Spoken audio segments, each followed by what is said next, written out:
I always could feel the difference between what's here and what's inside. So I was pretty unusual as a child. I was very intuitive and very sensitive.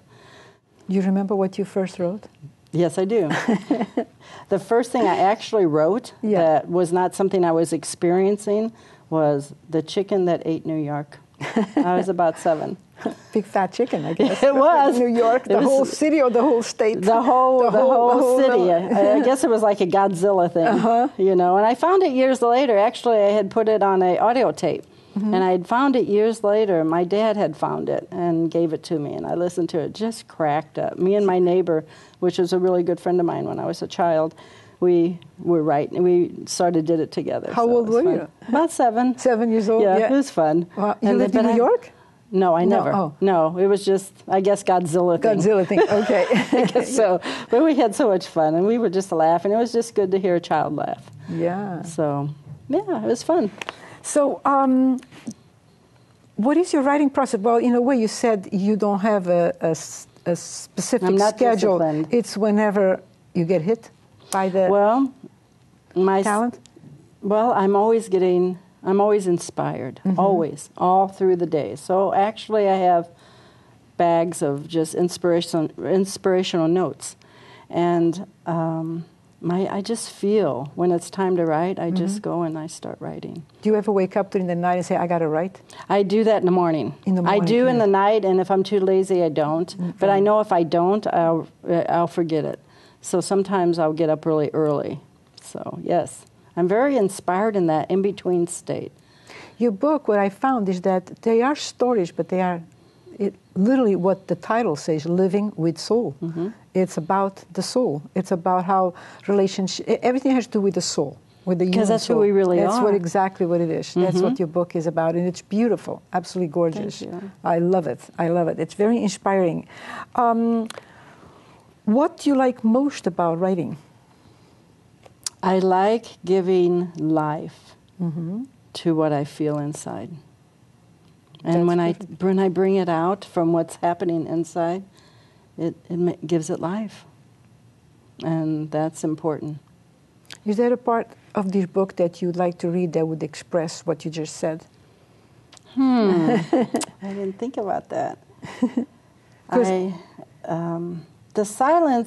The silent pool is the most important part of the book, which explains a little bit, but it's probably a little long to read. That's okay. You go for it. I'll stop you if we run out of time. Okay. But that explains a little bit about my process as a child. And this happened to me when I was very young. So I will read it. Okay, thank you. The silent pool. Each of us has had a variety of childhood experiences that have shaped who we are today. Many of us, our family experiences were often confusing and sometimes frightening. Over time, our childhood curiosity and innocence were extinguished and replaced by social corruption. We learned many ways to survive as we walked the labyrinth of childhood. My childhood may have been similar to yours, but I believe my solution for survival was unique. I was 5 years old when I became a close friend of the water. I grew up in a family characterized by abuse, neglect, and emotional deprivation. My extreme isolation forced me to find a place within myself that was not filled with intense loneliness. My life was dangerous with chaos. I found safety in the silence of water. I'd lock the bathroom door, fill the tub full as I could, and then climb in with my clothes still on. I'd sink beneath the water to find the silence. It is there that my world changed, and I felt free from the unpredictable insanity. I'd lie very still and watch the water vibrate from my beating heart.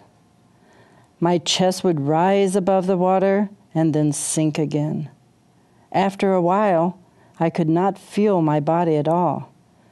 I became the water, which was contained only by the sides of the tub.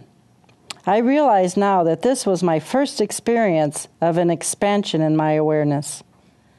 Late at night, safely locked in my room, lying between the blankets, I learned to find the silence.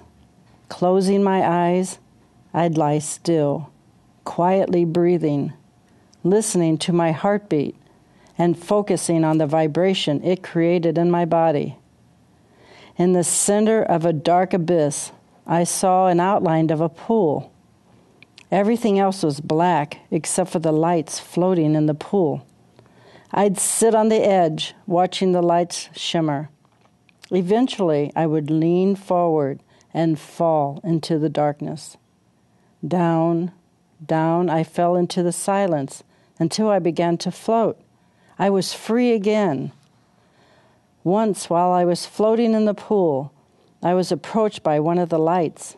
It felt warm and loving, as it engulfed me with many colors. When I returned, I felt different. I had a deeper sense of understanding.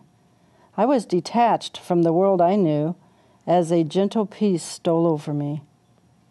I distinctly remember, after that experience, standing in the kitchen and watching my father cook breakfast. I knew in that very moment that everything was a dream my father was lost in. To this day, very few people recognize we are living in a dream we are creating. Most of my life, I have tried to keep my balance between the dream and the silent pool. We are shimmering lights from infinity. Wow. Do you know how many people would connect with that? How many children I hope so. are? Many, many children. Many adults, too. So who would read this book? I think anybody that is wanting to make changes in their life that direct them towards joy and happiness. It's an empowering book. The book was written to empower people to realize that it's a choice to be a victim or to find happiness and joy. And it's just choices. Mm-hmm. So I sort of wanted to help people realize they could make a different choice. It just takes a little courage. That's beautiful. And I love the cover. It looks like Monet, but I understand it's your garden on your backyard. Well, this is actually a photograph from my backyard. It's called Milton Creek that runs in my backyard. And one day I was down taking photographs because I was thinking I might be able to find something pretty for the book. And I had taken a bunch of photographs and was leaving. And then all of a sudden I spotted the leaf floating in the center. Yeah. So I just quickly turned around and snapped a picture, not really thinking much of it. But once I got it on my computer, I go, oh my God, this is it. It's so beautiful. You know it. So I sent it to my daughter, who designed the whole book. Oh, that was my second question. Who designed your book cover? It's absolutely gorgeous. Yes, and I actually have the photograph, and it's really similar to the exact picture. The colors are incredible. And I really don't know how it happened, because it was a very, three pixel, very old camera. But it looks very nice, and it was just beautiful. I like what you wrote in back of the book. Do you realize from the moment you took your very first breath, this world was forever changed? It is. We are so important. We are everybody means something. Mm-hmm. Everybody has a reason to be here. And I think all of our lives we're looking for that. Why am I here? What am I supposed to do? What's the meaning of life? We're asking all of these questions. And what do you think it's the meaning of life? The meaning of life. I really don't know yet. I just think that we're here to help each other evolve. I do believe in our evolution, our spiritual evolution as well as our physical evolution. I think we're here to see beyond the illusion and see the oneness between all of us. Erase the lines, and then you can see what's real. You can see everything is source. I'm one of those that is totally into everybody's connected. That's right. All of us. And that's part of what I wrote in there. Yeah. I was shocked when you're small and you have abilities, you don't realize that everybody else isn't seeing what you're seeing. So I do write a little bit about that in the book as well. Yeah. Our connection. Your book, I can open any part of your book and I drop right into an important it was written just for that. Just like that. I can open anything. It's just like amazing. If I close my eyes and I went like that, I hope I don't open where you just read, but yes, I just did. Come sail with me. Isn't that interesting? We're all on a self journey. We're all in a self journey. That's absolutely incredible. I'll try one more time, okay? So I'm going to go like that, and there's G-O-D. What does God mean to you? Yeah. Go only deep. Go only That's deep. where the soul is. That's exactly. That was my definition of God. Go only deep. Go only deep. It's not out here. It's not up there. It's here. That's beautifully said. Oh, thank you. It. Yeah. So, do you belong to any writing group or writing group associations? How do you feel about this type of groups? I used to belong to some writing groups, and I've worked with other writers and in my past. But as of now, I'm not in a group, and I think that groups are really good for people that need inspiration. But I'm so inspired I could write 10 books. Yeah. So I have inspiration all the time, and I'm always hearing and seeing and visualizing, and all of that's enough. I don't need. I'm not writing a novel, so it's more. All of the writing that I do comes straight from my heart. But it is a novel. It's a novel of the soul. Yes, and it's beautiful. But it's not made up. It's not made up. Yeah, most of the groups that I were in were writing novels, so it really didn't pertain to something that was pouring from my heart. So. But I think they're great for people that need that kind of inspiration and that kind of guidance and that discipline.